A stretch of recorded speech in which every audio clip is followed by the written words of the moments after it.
নমস্কাৰ বন্ধু বান্ধৱীসকল, আপোনালোকক মোৰ চেনেলটোলৈ স্বাগতম জনাইছোঁ। আজি মই কেনেদৰে তালৰ পৰা ৰস উলিয়াই আৰু সেই ৰসেৰে কেনেদৰে ক্ষীৰ বনালোঁ তাৰে ভিডিঅ' এটা লৈ আহিছোঁ। আশা কৰিছোঁ আপোনালোকে মোৰ ভিডিঅ'টো শেষলৈকে চাব।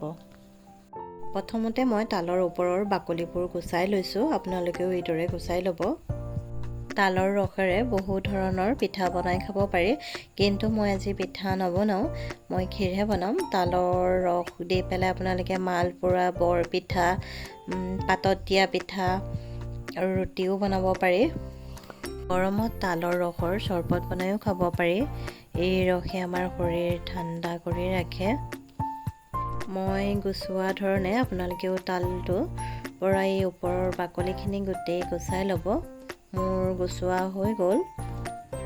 তালৰ ভিতৰত 2টা বা 3টা গুটি থাকে, আৰু 2টা গুটি থাকিলে 2টা ভাগত আপোনালোকে ভাগ কৰি ল'ব পাৰে, আৰু 3টা থাকিলে 3টা ভাগত ভাগ কৰি ল'ব পাৰে। মোৰ এই তালটোত 3টা গুটি আছে, সেইবাবে মই 3 ভাগ কৰি ল'লোঁ। এয়া দেখিছে, মোৰ তালটো ফলা হৈ গ'ল। 3টা গুটি থকাৰ বাবে 3টা ভাগত মই এৰাই ল'লোঁ। এতিয়া মই চৰিয়া এটাত অলপ পানী লৈছোঁ, ঠাণ্ডা পানী। আপোনালোকেও এইদৰে লৈ ল'ব। তাৰপিছতে অলপ চূণ তাতে মই মিহলাই দিছোঁ। মানে তালটো খাবলৈ অকণ কেঁহাৰ নিচিনা, মানে অলপ তিতিকি নিচিনা হয়। এইদৰে যদি আপোনালোকে চূণ পানীত 2-3 ঘণ্টাৰ বাবে তিয়াই ৰাখে, তেতিয়া তাৰ সেই তিতিকি ভাৱটো নোহোৱা হয়। মই 3 ঘণ্টাৰ বাবে তালখিনি তিয়াই ৰাখিছিলোঁ চূণপানীত। এতিয়া এইখিনি চূণপানীৰ পৰা উলিয়াই মই ভালকৈ ধুই ল'ম। কেইবাবাৰো ধুব লাগিব। 3-4 বাৰমান ভালকৈ ঘঁহি এইখিনি ধুই ল'লোঁ মই।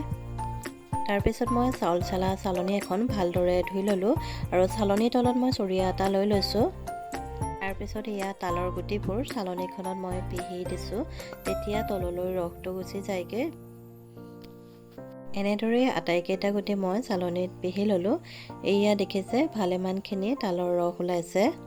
তাৰপিছত মই কটনৰ ৰুমাল এখনত এই তালৰ ৰসখিনি ভালকৈ চেকি ল'ম, কাৰণ এই তালৰ ৰসখিনি চেকোঁতে অকণ সাৱধানতা অৱলম্বন কৰিব লাগে। ইয়াত যদি অলপ আঁহ থাকে, সি আমাৰ বাবে বহুত ক্ষতিকাৰক।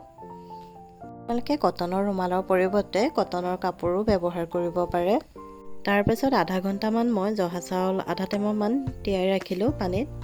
ক্ষীৰ বনাবৰ বাবে মই আধা লিটাৰ গাখীৰ ল'লোঁ, আৰু তাতে তালৰ ৰসখিনি দি দিলোঁ। দি পেলাই অলপ সময় এইখিনি উতলাই ল'লোঁ। উতলাই লোৱাৰ পিছত তিয়াই থোৱা জহা চাউলকেইটা ধুই ইয়াতে দি দিলোঁ, আৰু উতল অহাৰ লগে লগে ইয়াতে মই এচামুচ ঘিউ দিলোঁ, আৰু লগতে কাজু বাদাম, খিচমিচ আৰু তেজপাত এখিলা দিলোঁ, আৰু আন্দাজমতে চেনিও দিলোঁ।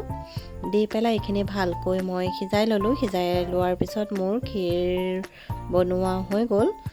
আপোনালোকে ইয়াত দেখিছে, ক্ষীৰৰ কালাৰটো খুবেই ভাল লাগিছে, আৰু এইদৰে বনোৱা ক্ষীৰ খুবেই সুস্বাদু হয়। আপোনালোকেও বনাই খাই চাবচোন, খুবেই ভাল লাগে।